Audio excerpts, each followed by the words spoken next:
Why are you guys watching this video right now? You guys ask that question to yourself. The reason why you found it, because there's something about your life that's got to change. Something that's deficient, that's no longer suitable for your course of action. You've hit the wall someplace, you've looked in the mirror too many times and haven't smiled. You want to change the situation, move from where you are. The journey is not easy.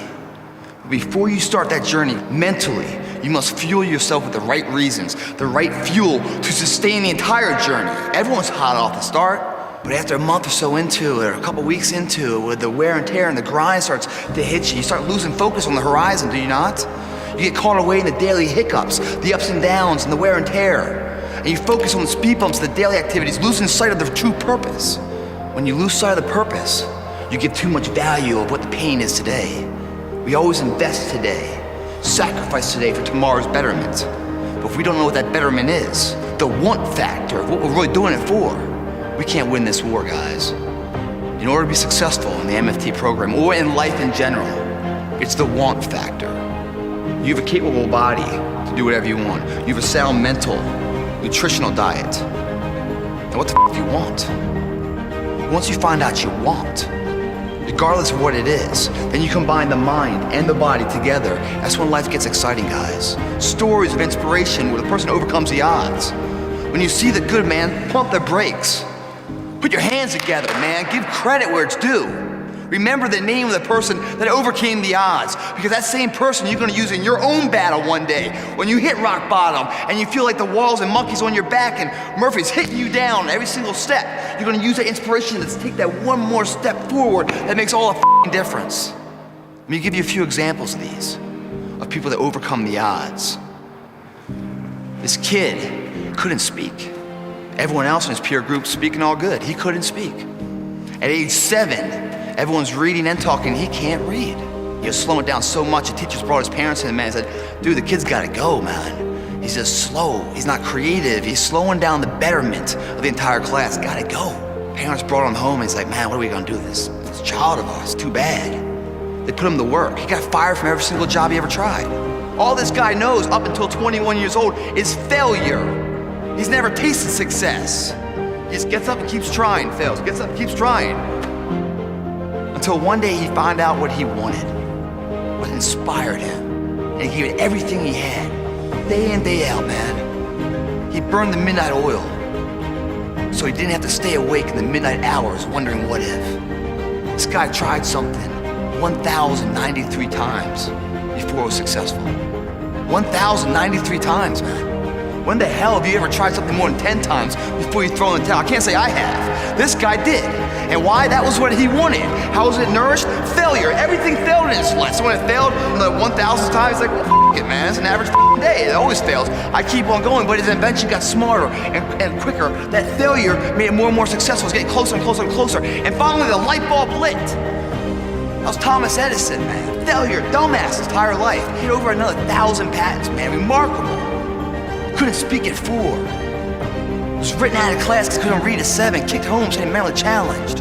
One of the greatest inventors of our time. We all fall down in life, guys. The question is, who gets back up? Again, it's not the potential of the individual. It's not the genetics. It's the perseverance. The never say die attitude. If you constantly keep throwing shit against the wall, eventually something will stick, guys. Never give in to what you want. When you find out what you want, and you combine that with a sound mental diet, a visual nutrition, a physical diet of good food coming in with good exercise, you build the body, the belief, the confidence, you put that together with a want and a drive, dude, you're unstoppable. Your name will forever be in history. If you do it though, because it's hard, it's an uphill battle. It's the path less taken, not the beaten path that everyone else takes. It's the path that leads to character. You gotta earn that.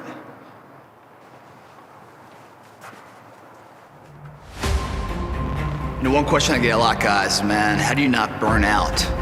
How do you stay true to the course when that course could be 5 years, 10 years? How do you stay true to the path, man? Well, there's a real quick answer to a very complicated question. You don't burn out mentally because you always burn out physically.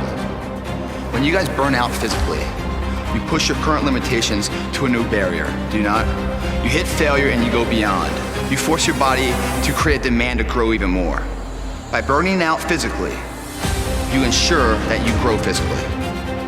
If you don't burn out physically, and even though you go to the gym, you put your time in there, you check the box, yeah, I went to the gym, man, all good. You come back around, you look in the mirror, man, I'm not seeing anything, I'm not seeing any change yet, no. Well, because you haven't pushed yourself for your body to have a reason to change. If I gave a valiant effort to something, day in, day out, I saw no change, I'd probably quit too. But the reason why you're quitting, man, the reason why mentally you're burning out, is because you're not burning out physically. It's that mind-body connection of invincibility when you sync them up, guys. Every transformation always gets worse before it gets better. It's supposed to be that way. The journey you're embarking on here with NFT 28 is not an easy path. It's not for the ill-hearted or the weak-natured. It's for the strong people. And before you embark on this journey, mentally you have to prepare yourself for it. Knowing it's going to get worse before it gets better. When you embark this journey, you must know that it's going to go down before it comes up. But when it comes up, it's going to go so much higher than you've ever been. Sacrificing today for tomorrow's betterment. If you're a guy that's just working out for the first time in this program, you hit a couple workouts, you're going to feel this soreness you've never felt before. That's the DOMS effect. Delayed onset muscle soreness. It's supposed to be that way. It means you're using muscles you haven't used before, your body's waking up. Sharpening your arsenal for perfection of what you can be. But if you didn't know that, mentally, you didn't prepare for that, you think something's wrong, maybe it's time to stop. No, it's time to move even further. You have to be equipped mentally to endure this process. Knowing what you're about to go into is step one. Knowing it's an uphill battle, but a winnable one and one that's achievable. And at the end of this race, guys, you're gonna be more capable. The first step, guys, is knowing it's a tough road. But through that effort, builds the character of the person you wanna be at the end. Accept that. How else do we stay on track? We document everything. To know where we are, guys, we must first know where we've been. And when we hit plateaus in our current day, the key to success, to break that plateau, is in our past. You take a picture of yourself on day one, you put it on the mirror. That's who I'll never be again, that's day one, say goodbye to him. Behind that picture, you write down your weight, your height, all your information, your body fat, tape measures around your arms, your waist, your thigh. Record where you've been. Because when the struggle gets hard, and you feel like you're not going anywhere, you go back to that day one and remeasure, go, it's working. How about them apples, man? I'm on set, I'm on path, I'm actually achieving something. It gives you confidence to continue the journey. Record everything, what you eat, your training habits, how you feel. But don't do it alone, get a partner. That partner, they say champions come in pairs of two, because you battle yourself into perfection. There are gonna be days, man, where you're dragging ass. But there's every excuse in the world why not to go to the gym. Having that partner is gonna ensure you get there. We will kid ourselves, man. We will fail all the time on ourselves, but it's a sad that fails on someone else's terms. When someone else is relying on you, that you say, no man, I just can't make it. You won't be that guy. You'll show up just for your buddy's sake. And your buddy's energy will push you through a workout even though you're exhausted. And what's crazy about it, man, even though your energy levels are so low, by expending more energy, you just gain so much more in the back end. It's crazy. And all of a sudden you have this natural high. With the problems you once had going before the gym that seemed overwhelming, you come out of that gym pumped up, man, mind-body connected. Those same problems don't look so bad. You're generating solutions to them. You're seeing ways in and out of them all because you're thinking positively. Your partner, you owe that to. He got you into the gym, and there are gonna be days he's down and out, and you're gonna get him into the gym. Not only is a partner vital to get into the gym, but make sure the sets go to failure. When you hit failure on your own, man, you can't go anymore. That partner gets 3 or 4 more sets. That makes all the difference, man. Of hitting your failure and going past it, that's where the growth is. Your partner ensures you get there. You gotta have an end goal in sight. What is that all about? Something in the near future, relative future, that gives value to today. 90 days out, man, I'm gonna run a marathon. 90 days out, I'm gonna enter a bodybuilding contest. 90 days out, the family reunion, high school reunion, I'm gonna look my best. 90 days to become that person I wanna be. To turn that dream into a reality, I got 90 days. Today is 1/90th of that opportunity. If I don't have a 90-day end state, there's no bookends. I can easily push off my responsibilities of today into tomorrow and not feel bad about it. But when there's an end, then today has value all of a sudden, doesn't it? If I blow off today until tomorrow, I just lost 1/90th of the chance to become that You get the mind right. If you believe it, your body physically will find a way to make it happen. Differential of somebody winning and losing has nothing to do with their genetics, has nothing to do with their potential. It's their perseverance, always showing up. Person that's willing to gamble it. If you show up, then you have a chance. If you don't show up, the outcome's simple. Never there, like an audition. If you show up to the audition, there's a chance you might get the part. If you're too scared to show up and you sit back at home, wondering what if and everything else, no one in hell is gonna call you on that opportunity because you weren't present. The winners always show up. They're willing to lose in order to gain. Big mental thing there, guys. This body, as great as you are, as sharp as you make the arsenal, it can't do anything if you don't have confidence in yourself. We all fall down in life. The question is, who gets back up? You go after and you give it all you have. If you lose, at least you tried, man. I failed. It's 10 times more of a man than someone said, what if? Because what if never went to the arena. When you guys find a fear, that fear will either create you or destroy you. I love fear, and the reason why, behind every fear is a person you want to be. Fear is self-imposed, meaning it doesn't exist. You create it, you can destroy it too. It's an intangible.